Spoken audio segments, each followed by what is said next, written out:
Hello students, welcome to AK tutorial Jagatsinghpur Orissa. आज का हमारा सब्जेक्ट है साइंस क्लास 10 और टॉपिक है previous year question MCQ with explanation part 2। मतलब इससे पहले मैं आपको 5 क्वेश्चन पार्ट 1 में मैं समझा दिया हूँ। ऑलरेडी वीडियो आप मेरे चैनल पे जाके देख सकते हैं। आज हम और 5 क्वेश्चन जो सीबीएसई क्वेश्चन है हम उसको डिस्कशन में करूंगा आपके सामने विथ एक्सप्लेनेशन के साथ। देखते हैं क्वेश्चन नंबर 6। क्वेश्चन नंबर 6 क्या बोल रहा है? The correct representation of covalent bonding in oxygen molecule is. आपको पता होगा ऑक्सीजन जो होता है नॉन मेटल है।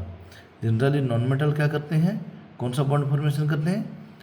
कोवैलेंट बॉन्ड फॉर्मेशन करते हैं। कोवैलेंट बॉन्ड हम ऑक्सीजन का देखेंगे, अगर एटॉमिक नंबर कितना है 8, तो के सेल में कितना रहेगा 2, एल सेल में कितना रहेगा 6। तो एल सेल में जो 6 रहा आउटर मोस्ट सेल में, उसको ऑक्टेट मतलब स्टेबल होने के लिए और कितना चाहिए +2, उसको और 2 चाहिए। 2 होने से कितना हो जाएगा 8, ये स्टेबल हो जाएगा। तो यहाँ पर आप देख सकते हैं 2 ऑक्सीजन लिए गए हैं। ये जो 2 चाहिए, जितना उसको चाहिए उसको क्या करना है मिडिल में रखना है। तो यहाँ 6 है और 2 हो जाने से कितना हो जाएगा 8 हो जाएगा। जितना चाहिए उसको ऑक्टेट लेने के लिए मतलब 8 होने के लिए उसको कहाँ रखना है मिडिल में रखें। अगर आप नाइट्रोजन का बोलेंगे n = 7, तो के सेल में 2, एल सेल में कितना हो गया 5 और 3 चाहिए। तो 3 इलेक्ट्रॉन जो हमको पेयरिंग करना है यहाँ पे मिडिल में रखना है। लेकिन यहाँ पर हम ऑक्सीजन का बोल रहे हैं तो 6 और 2 चाहिए और 2 को मिडिल में रखना है। तो आउटर मोस्ट सेल में कितना है 6 है। अब देखिए एक क्रॉस में दिया एक डॉट में दिया है। क्रॉस में 2 2 4, ये 2 6, ये पहले ऑक्सीजन का हो गया 6। सेकेंड ऑक्सीजन का 2 डॉट है, फिर 2 डॉट, 4 डॉट, फिर 2 डॉट, कितना हो गया 6 डॉट। मतलब क्या हो गया ऑक्सीजन का आउटर मोस्ट सेल में पहले ऑक्सीजन का 6 है और सेकेंड में भी 6 है। तो ये वाला हमारा करेक्ट आंसर है। किससे कैसे करेक्ट आंसर है? तो यहाँ पर जो 2 2 है, आप याद रखना 2 डॉट या 2 क्रॉस जब मिलते हैं एक बॉन्ड होता है। तो यहाँ पर बॉन्डिंग कैसा होगा O डबल बॉन्ड O, तो इसकी वजह से फॉर्मेशन होगा हमारा O2। ऑक्सीजन मॉलिक्यूल जो है O2 हमारा फॉर्मेशन होगा O2। समझ में आया? तो करेक्ट रिप्रेजेंटेशन अगर देखा जाए तो हमारा ए होता करेक्ट। बी में आप देखिए यहाँ पे पूरा पहले ऑक्सीजन में 6 दे दिया है, यहाँ मिडिल में कितना दिया है 1 दिया है। मैं आपको बोला हूँ कितना चाहिए 2 चाहिए, तो मिडिल में 2 रहना चाहिए, 2 पेयर। 2 यहाँ पर आप बोलेंगे 2 है, 2 पेयर नहीं है, यहाँ पर 1 2 है। तो यहाँ पर भी 2 पेयर नहीं है, यहाँ 3 पेयर है, मतलब ये नाइट्रोजन का हो गया। तो ये सब आपका गलत है। तो कौन सा सही आंसर है? Question number 6A is the correct answer. So our correct answer is 6A। समझ में आया आपको? 6A हो गया correct covalent bonding of oxygen molecule. Question number 7 पर चलते हैं। क्वेश्चन नंबर 7 क्या बोल रहा है? Which of the following statement is true about amphoteric oxide. Amphoteric जो ऑक्साइड होता है इनमें से कौन होता है? पहले मैं बोल दूं अम्फोटेरिक ऑक्साइड किसे बोलते हैं? The oxides which react with both acidic and basic. जो एसिड और बेस दोनों के साथ रिएक्शन करता है, एसिड और बेस दोनों के साथ रिएक्शन करता है, उसे बोलते हैं अम्फोटेरिक ऑक्साइड। एग्जाम्पल हमारा क्या है? Al2O3 ZnO, ये दोनों को हम क्या बोलते हैं? अम्फोटेरिक ऑक्साइड बोलते हैं। Al2O3 और एक हो गया हमारा ZnO। तो इनमें कौन ऑप्शन में है? अब देखिए फर्स्ट ऑप्शन है it reacts only with acid and does not form water. तो ये नहीं होगा। तो मैं आपको बोला हूँ तो दोनों के साथ रिएक्शन करना चाहिए। It react with acid as well as base to form salt and hydrogen gas. यहाँ पर हाइड्रोजन गैस नहीं फॉर्मेशन हो जाती है, गलत है। तो थर्ड नंबर क्या है? It react with both acid as well as base to form salt and water. ये एक न्यूट्रलाइजेशन रिएक्शन होता है जिसमें एसिड और बेस के साथ रिएक्शन होता है, दोनों के साथ सॉल्ट और वाटर फॉर्मेशन होता है। Fourth option they it reacts only with base does not form water, तो ये गलत है। अब देख सकते हैं पहला 3 आंसर गलत है। तो कौन आंसर सही है? Option number C. तो इसका करेक्ट आंसर हो गया 7 number C is the correct option, correct answer. Amphoteric oxide किसे बोलते हैं? It reacts with both acid as well as base to form salt and water. Next question पे चलते हैं। Question number 8। क्वेश्चन नंबर 8 क्या है? As compare to terrestrial organism the rate of breathing in aquatic organism is, ये क्या बोलता है, as compare to terrestrial organism. Terrestrial organism मतलब जो लैंड में ऑर्गेनिज्म रहते हैं, क्रोकोडाइल, डॉग, कैट, ये सब के terrestrial organism. The rate of breathing in aquatic animals, जो एक्वाटिक एनिमल होते हैं जैसा आपका हो गया क्या, फिश, ये सब जो रहते हैं, प्रॉन, ये सब जो हो गया हमारा जो एक्वाटिक एनिमल रहते हैं, उनका जो रेट ऑफ ब्रीदिंग है टेरेस्ट्रियल से क्या है, फास्टर है। Faster because they need more oxygen for their survival. Faster because the amount of dissolved oxygen in the water is fairly लो।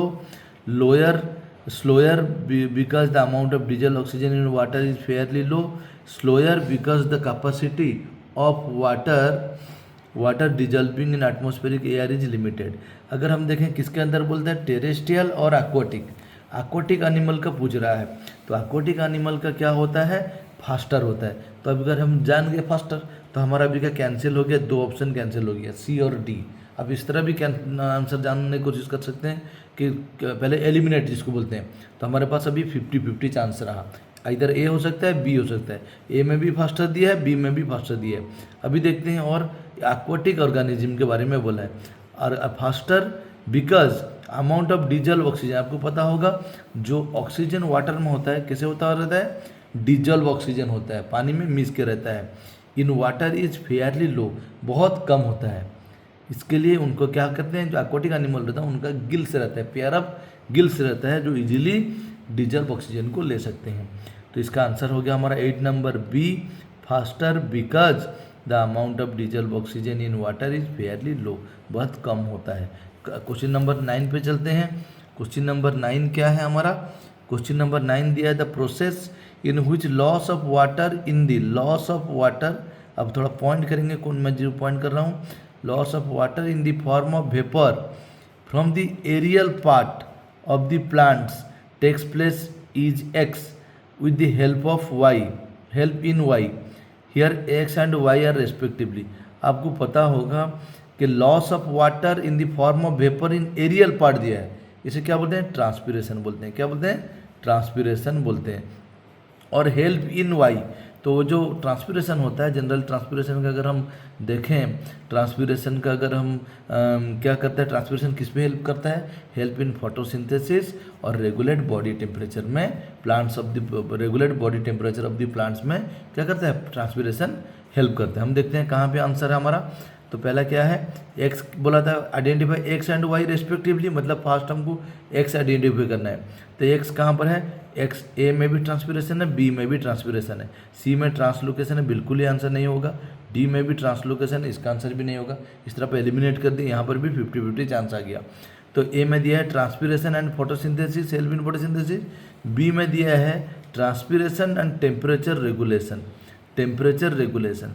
तो ट्रांसपिरेशन और बॉडी टेम्परेचर, जो प्लांट का बॉडी टेम्परेचर है उसको वो रेगुलेट भी करता है। तो इसका करेक्ट आंसर अगर हम देखें तो क्या होगा ना, transpiration and helps in photosynthesis.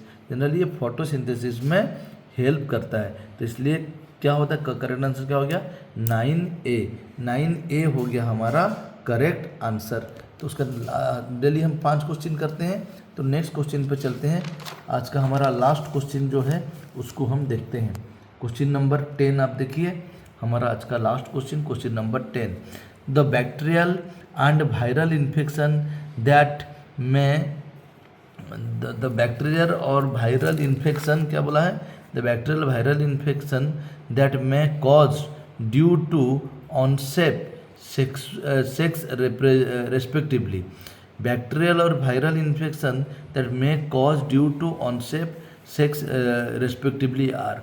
तो इनमें से कौन सा इन्फेक्शन है जो बैक्टीरिया के जरिए से होता है एक, और एक वायरल के जरिए। मतलब पहले हमको आइडेंटिफाई करना है बैक्टीरिया के जरिए होता है, बैक्टीरिया के जरिए होता है, और सेकेंड हमको वायरल को करना है वायरस के जरिए होता है। पहला अगर हम एग्जाम्पल देखें, पहला जो दिया है, सॉरी ऑप्शन देखें, अगर दिया है वार्ड्स एंड HIV एड्स। आपको याद रखना होगा वार्ड्स और HIV एड्स जो है ये दोनों वायरल डिजीज है। क्या है, वायरल के लिए वायरस की वजह से होता है। तो ये हमको बोला है बैक्टीरियल और वायरल, तो ये वाला ऑप्शन नहीं होगा, कैंसिल। सेकेंड ऑप्शन कहते हैं HIV AIDS and warts. HIV AIDS मतलब ये वायरस के जरिए होता है, वार्ड्स भी वायरस के जरिए होता है, दोनों ऑप्शन सेम है।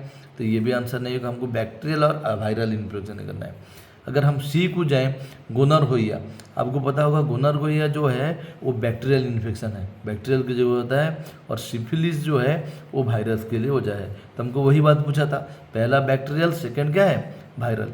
तो ये हो गया हमारा बैक्टीरियल, हो गया हमारा क्या, गोनोरहोइया, और सिफिलिस हो गया वायरस। तो ये हमारा option number C is the correct answer.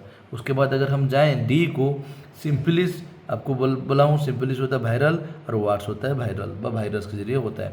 तो हमारा करेक्ट ऑप्शन कौन हो गया, कितना, सी हो गया हमारा करेक्ट ऑप्शन।